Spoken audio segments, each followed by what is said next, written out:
Astra, everyone, is now in theaters and is the latest outer space film. This time it stars Brad Pitt, Tommy Lee Jones, Donald Sutherland, Liv Tyler, and a slew of other actors and actresses. This time it's a film about a astronaut who essentially about 20, 25, 30 years ago, his father went missing, and now he has a mission to essentially try to retrieve his dad and figure out what happened during that time of solitude and if he's even still alive. This film I was excited for, but also nervous about because the director, James Gray, I've only seen one of his movies, Lost City of Z, and I wasn't the biggest fan of it. I thought it was okay, but I wasn't the biggest fan of it, unfortunately. But that being said, I like the cast, and I also am always down for space movies. It seems every single year we have an outer space movie. I'm so down for it because it's been very hard to find a space movie that wasn't good. And this movie continues the trend of good space movies. This movie is luscious. It's very beautiful, stark, and just sometimes just very insightful. I mean, this movie is gorgeous. The cinematography and the visual effects, I think, are easily the biggest selling points of the movie.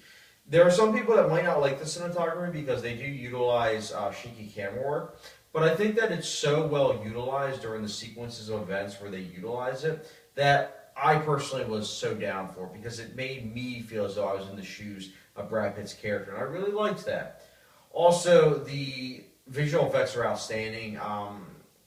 It was hard to tell what was practical and what was CGI, and I think that's honestly the best kind of visual effects where it's seamlessly blending of the two. And I feel like this movie is definitely that. Also, I absolutely loved how this film, I'm not going to say the planet because I don't want to get into any spoilers, but I liked how this movie focused on like another planet other than like Mars and Earth for outer space travel. I thought that was really unique.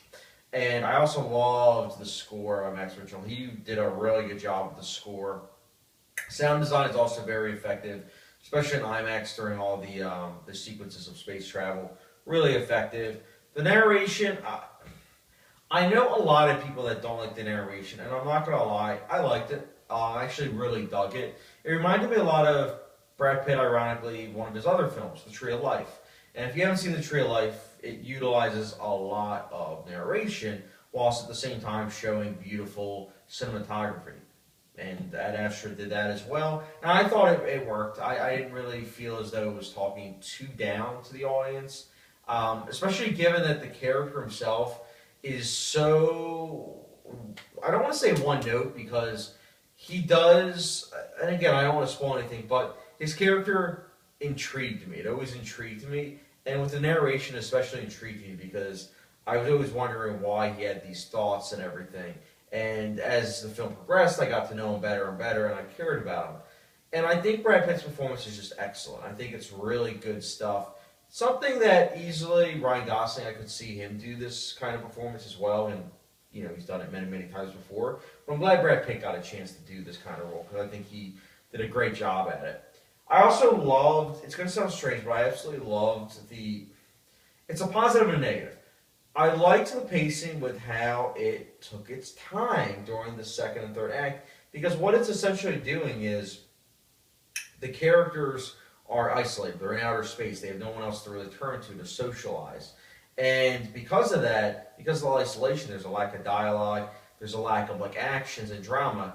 And because of that, the pacing might feel a bit slack to some, including myself, but at the same time, on the flip side, it's very cool because you are really getting that feeling of solitude and that need to talk or hear talking the same way that characters in outer space are. And I like the overall message of this movie too. Again, not going to spoil what that message is, but I overall liked what the movie had to say and also how it tied into the main character's arc. Really effective stuff. As far as the negatives go, I mentioned about how the pacing I liked, I appreciated. But on the flip side, I think the second act is definitely the weakest. Like the first act is strong with bringing us as the audience the intensity of both the main character's situations and everything, as well as the training and everything with him being an astronaut and how he's really good at his job. That and the final act of like the stuff that happens are great, but I think that middle act, there are a couple of bumpy spots where I'm kind of like, I get what they were doing with the pacing, but at the same time, I myself couldn't help but say it's a little too slow in the middle. Just for me personally, I think in the middle. There are also some cliches. Like, it's going to sound strange to say, but I saw Rambo Last Blood a couple of days ago, and in that movie it was father-daughter, in this it's father-son. And again, I'm not going to spoil anything, but it was kind of crazy how Rambo Last Blood and Astra had similar things happen based on those two dynamics. And again, I'm not going to spoil either movie, but it's just kind of crazy. If you've seen both movies, you'll probably know what I'm talking about with the dynamics and everything. It's kind of like, wait a minute. Oh, I can't believe it. And that's just, again, that's just like a preference. Like, I just kind of wish that they went about those scenes a little bit different. But nonetheless, I still liked this movie. And I still really do appreciate this movie. And I liked the meditation on just life and how being a human being, it's something special. How we all need socialization. There's just a lot of good stuff in this movie. Ad Astra, personally, it's not a perfect movie, but it's definitely a movie I can see at the Oscars, scooping up a couple, like sound design, not sound design, sound editing, sound mixing, and like visual effects, maybe even score. And visual effects, I wouldn't be surprised if it won. I know it might not, because Avengers Endgame came out, and they haven't given Marvel their due of, winning Best Visual Effects, which that's another video altogether. But I don't know if it's going to win Best Visual Effects, but at the very least, I hope it gets nominated, because it is a visually intriguing film and very beautiful too. And that's why Ad Astra, for me personally, with all that I've said that I liked, I personally would be giving a 4.25 out of 5-star rating, which feels like a hot sauce rating. It's a good old Louisiana Pure Crystal hot sauce. This movie's good.